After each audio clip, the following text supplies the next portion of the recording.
अस्सलामुअलैकुम guys, how are you? I hope all of you are doing well. Video start करने से पहले मैं बता देना चाहता हूँ कि ये मेरा कंप्लीट रिएक्ट कोर्स का 3rd वीडियो होने जा रहा है और जितनी भी नेक्स्ट आने वाली वीडियोस होंगी वो मैं इसी प्लेलिस्ट में ऐड करता रहूँगा और इस प्लेलिस्ट का लिंक मैं आपको डिस्क्रिप्शन में प्रोवाइड करवा दूंगा। तो आज हम देखने वाले हैं कि रिएक्ट जेएस के ऊपर काम करने के लिए हमें किन किन टूल्स की ज़रूरत पड़ती है, किन किन एक्सटेंशंस की हमें ज़रूरत पड़ती है। तो आज हम उन टूल्स को, उन एक्सटेंशंस को, और एक हमें आईडीई की ज़रूरत पड़ेगी जिस पे हम टेक्स्ट लिखते हैं अपना, यानी कि कोडिंग लिखते हैं बेसिकली। तो आज हम इन सारे टूल्स को इंस्टॉल करेंगे और फिर डाउनलोड करेंगे। तो जो हमारा पहला टूल है उसको नोड जेएस कहते हैं। नोड जेएस को डाउनलोड करने के लिए सबसे पहले देखिएगा, मैंने इसको ऑलरेडी डाउनलोड इंस्टॉल किया हुआ था। मैं इसको आपको करके दिखाने के लिए सबसे पहले मैं इसको अनइंस्टॉल कर रहा हूँ।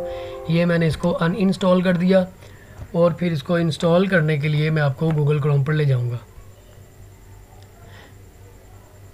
जी, ये मेरा नोड जेएस अनइंस्टॉल मैं कर रहा हूँ आपको दिखाने के लिए। मैं दोबारा इसको डाउनलोड करूँगा और फिर इंस्टॉल करके आपको दिखाऊँगा।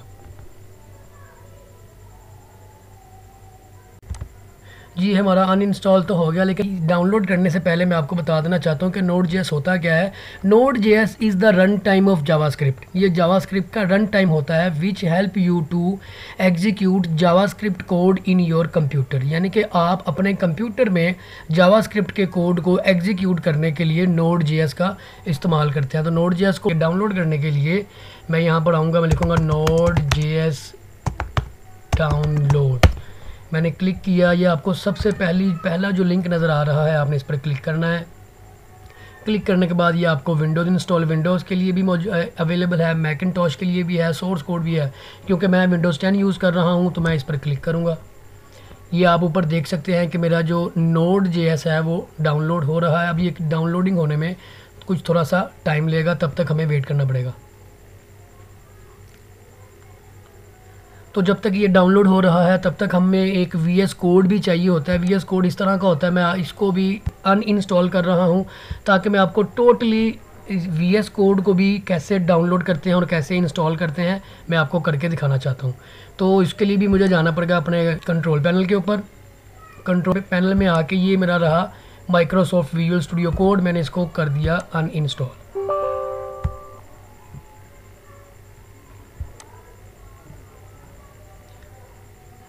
जी, ये भी अनइंस्टॉल हो रहा है, हो गया। जैसे ही ये भी अनइंस्टॉल हो गया तो इसको भी दोबारा से इंस्टॉल करने के लिए आपको जाना है और लिखना है VS code free download.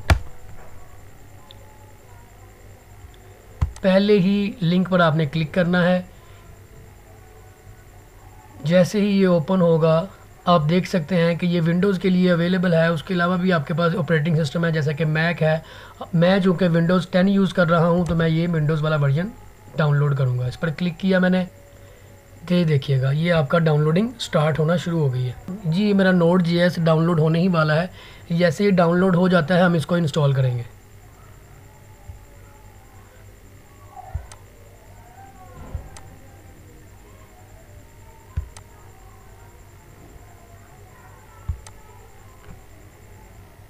Guys, आप लोग देख सकते हैं कि ये मेरा नोड जेएस डाउनलोड हो चुका है। अब मैं इसको शो इन फोल्डर करूँगा। ये मेरा डाउनलोड हो चुका है। इसको इंस्टॉल करने के लिए मैं राइट क्लिक करके इंस्टॉल पर क्लिक करूँगा। ये मेरी इंस्टॉलिंग शुरू हो चुकी है। मैं इसको नेक्स्ट करूँगा। ये सारी टर्म्स एंड कंडीशंस को आई एक्सेप्ट करके मैं फिर इसको नेक्स्ट पे क्लिक करूँगा।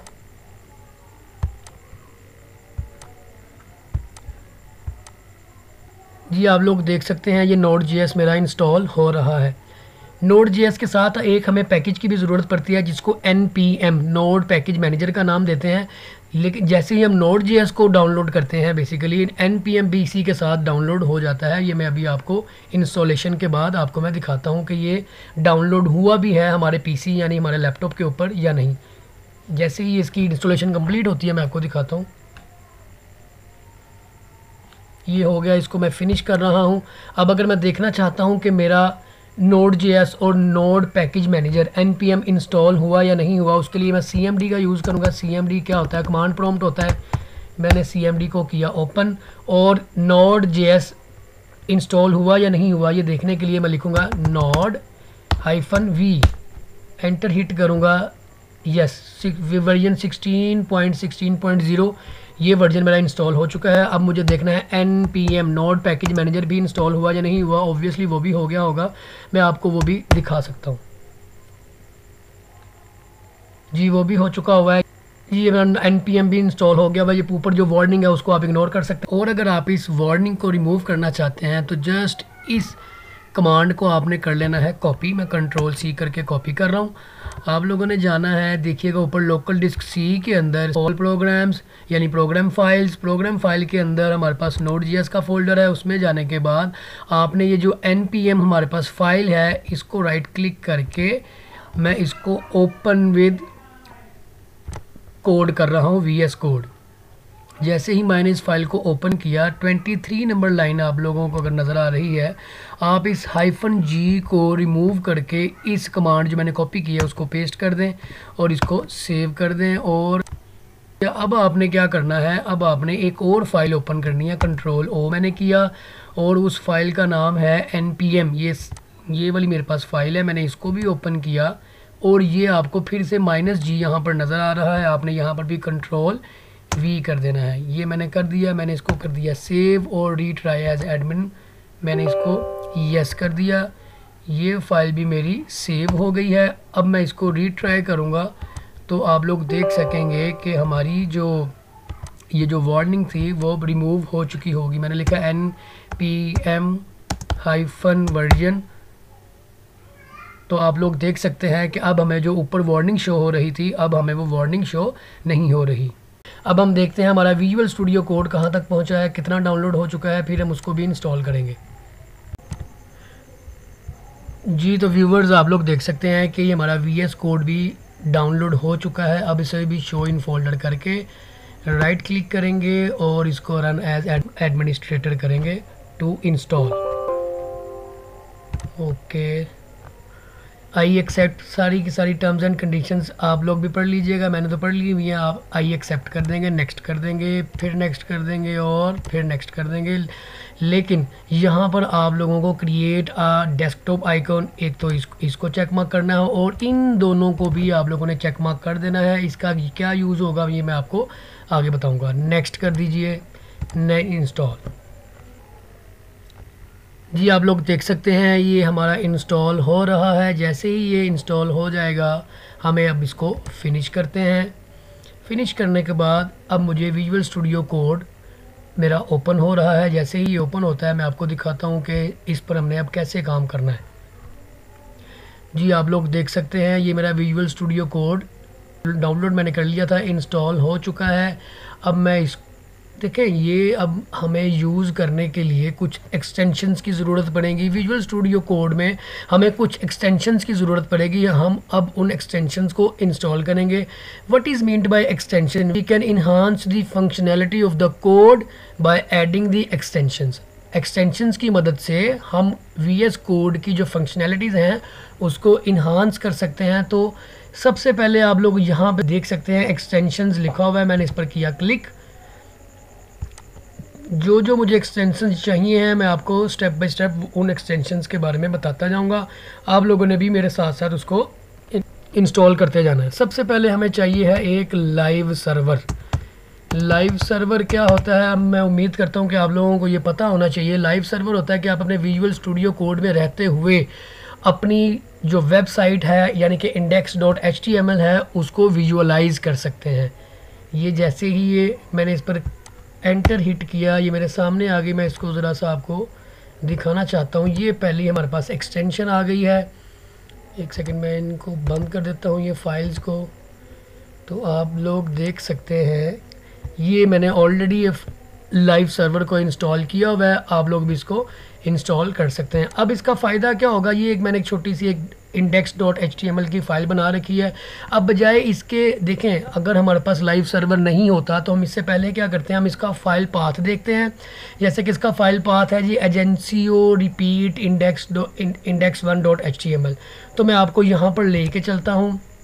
ये मेरा है न्यू वॉल्यूम F और इसके अंदर है ऑल वेबसाइट्स के अंदर ऑल साइट्स, उसके अंदर एजेंसियो रिपीट है और ये मेरे पास index1 वाली मेरी फ़ाइल है। मैंने इस पर डबल क्लिक किया तो मुझे ये विजुअलाइज हो रही है। ये मेरी फ़ाइल है जो मैंने विजुअल स्टूडियो कोड पर ऑलरेडी बनाई है। मैं इसको दोबारा से क्लोज़ करता हूँ।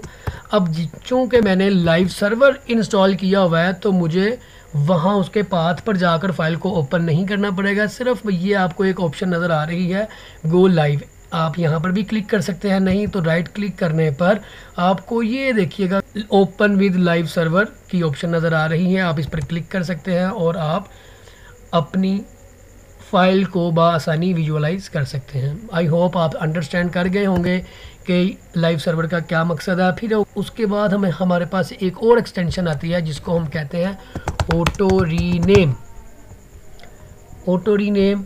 ये देखिएगा, मैं इस पर भी क्लिक करके आपको दिखाता हूँ। ऑटो रीनेम का मतलब क्या है कि मैंने कोई भी एक एलिमेंट या कोई एक टैग बनाया और उस टैग को अब मैं चेंज करना चाहता हूँ। हमें पता है कि एक जो हम टैग बनाते हैं उसका एक ओपनिंग होता है और एक क्लोजिंग, दो टैग्स होते हैं। तो अगर मैं ओपनिंग टैग को चेंज करता हूँ तो अपने आप उसका क्लोजिंग टैग भी चेंज हो जाएगा। आपने जस्ट ऑटो रीनेम एक्सटेंशन को भी इंस्टॉल कर लेना है। उसके बाद ब्रैकेट पेयर कलराइज़र, ये भी हमारे पास एक वैल्यूएबल एक्सटेंशन है। आपने जस्ट इसको भी इंस्टॉल कर लेना है। इसका यूज़ क्या होगा ये मैं आपको फर्दर नेक्स्ट वीडियो में बताऊंगा। नेक्स्ट एक्सटेंशन की तरफ चलते हैं तो ये आप लोग देख सकते हैं थंडर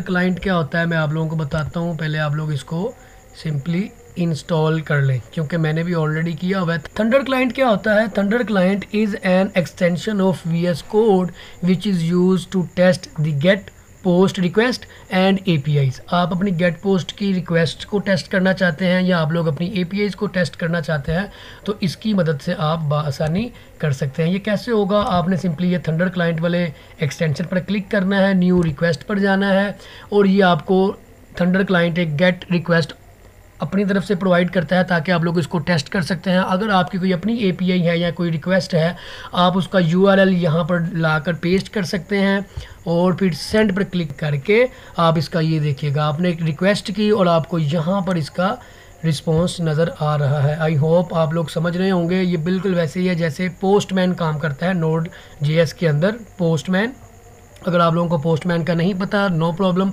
आप इस थंडर क्लाइंट को याद रखें। थंडर क्लाइंट क्या है? It is an extension of VS code which is use to test the get and post requests and APIs।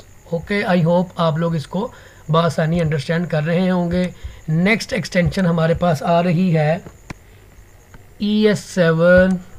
ये आप लोग जो मैंने डाउनलोड कर रखी हैं आप लोगों ने भी वही डाउनलोड करनी है, ES7 प्लस। ये मैं इसको ज़रा एक्सप्लोर करके दिखाना चाहता हूँ। ये ही यूज़फुल एक्सटेंशन है, आप लोगों ने इसको भी इंस्टॉल कर लेना है। इसका भी यूज़ क्या होगा अभी भी हम आगे देखेंगे। बस फ़िलहाल के लिए मैं आपसे जो एक्सटेंशंस डाउनलोड करवा रहा हूँ बस आप लोग उसको इंस्टॉल करते जाएं जी। नेक्स्ट हम देखेंगे, नेक्स्ट अब कुछ हमारे पास रिएक्ट की एक्सटेंशंस आ रही हैं क्योंकि हम प्योरली React.js पर काम करना चाहते हैं तो उसके लिए Babel JavaScript, BABEL Babel JavaScript के नाम से एक हमारे पास एक्सटेंशन आती है जो कि मैंने ऑलरेडी इंस्टॉल की हुई है।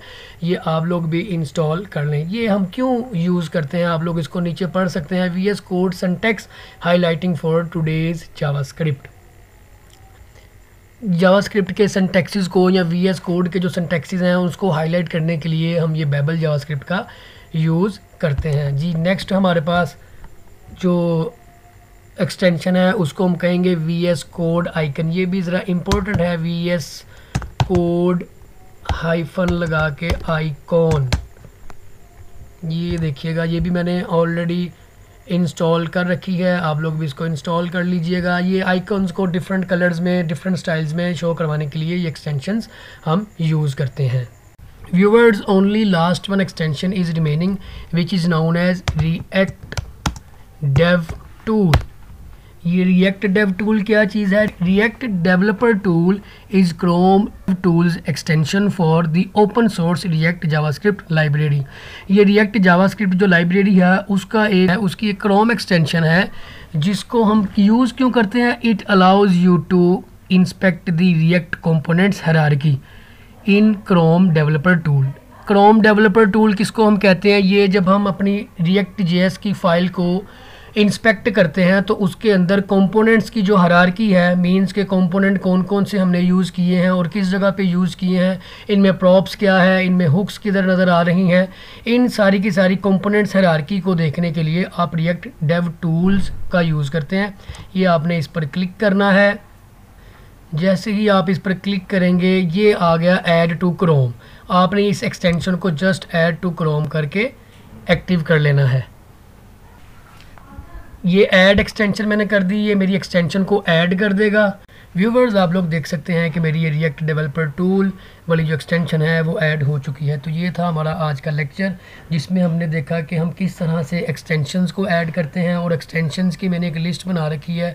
आप लोग इस वीडियो में मैंने उन सारी की सारी लिस्ट को कवर किया है, उन सब एक्सटेंशंस को मैंने ऐड किया है। आप लोग वीडियो को पॉज यानी स्टॉप करके उन एक्सटेंशंस को नोट डाउन करके उनको भी आप लोग इंस्टॉल कर सकते हैं। मैं एक बार रिपीट कर देता हूँ। Live server, auto rename tag, bracket pair colorizer, thunder client जो कि पोस्टमोन की तरह काम करती है, फिर उसके बाद ES7, फिर उसके बाद रिएक्ट की कुछ एक्सटेंशंस, 2 एक्सटेंशंस हमने रिएक्ट की भी इंस्टॉल की थी जो कि बाइबल, जावास्क्रिप्ट और VS कोड आइकॉन थी। जी तो व्यूवर्स ये था आज का लेक्चर। ये कुछ इंपॉर्टेंट टूल्स थे, एक्सटेंशंस थी जो मैंने आपको डाउनलोड करवानी थी, इंस्टॉल करवानी थी, जिसके बगैर हमारा काम जो है वो थोड़ा बहुत डिफ़िकल्ट भी हो सकता था। वो सब कुछ मैंने आज आप लोगों को इस वीडियो में कवर करवा दिया है और अब हम इंशाल्लाह मिलेंगे नेक्स्ट वीडियो में। तब तक के लिए स्टे ट्यून्ड, कीप स्माइलिंग। और अगर आप लोगों को मेरी इस वीडियो से ज़रा सा भी फ़ायदा हुआ है तो please don't forget to subscribe, share and comment my video. Thank you. Allah Hafiz.